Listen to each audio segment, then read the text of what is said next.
But first, a judge could decide the future of the fencing around the federal building in downtown Eugene as a lawsuit claims it violates First Amendment rights. KVAL News at 6 starts now.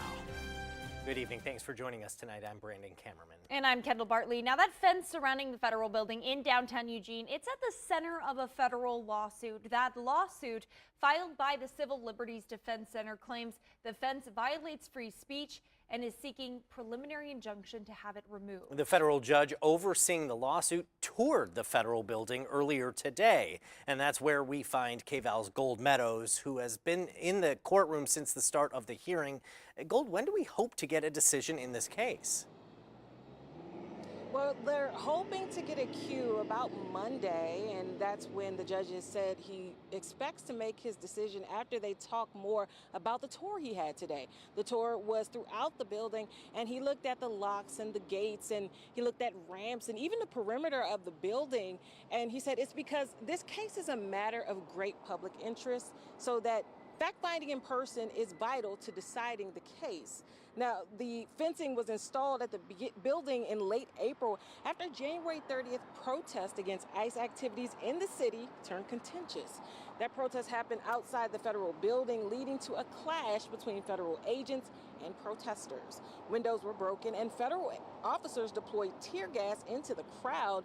We spoke with activists who worry that blocking off the Free Speech Plaza, known for rallies, protests, and memorials, is equivalent to blocking off their right to free speech.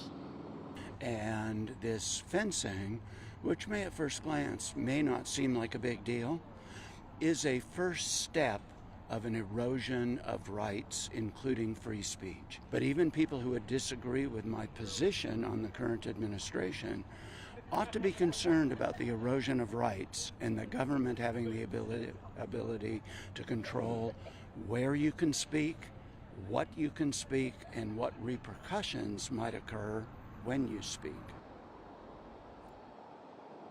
The defense said the Veterans Health Association has left the federal building and has not returned over their own safety concerns. The defense added there is a permitting process for those looking to get into the fenced-off space. Now, the facilities manager for the GSA said they began discussing securing the building before January 30th, but because of the vandalism on January 30th, they have contractors here now who are looking at the front lobby of the building, preparing to demolish it and then rebuild it. Reporting live at the federal building, I'm Gold Meadows, sending it back to you in the studio. All right, Golden, our newsroom did reach out to the General Services Administration. That's the federal agency listed in the lawsuit, looking for some more response to the lawsuit. And GSA responded saying simply that GSA does not comment on active lawsuits.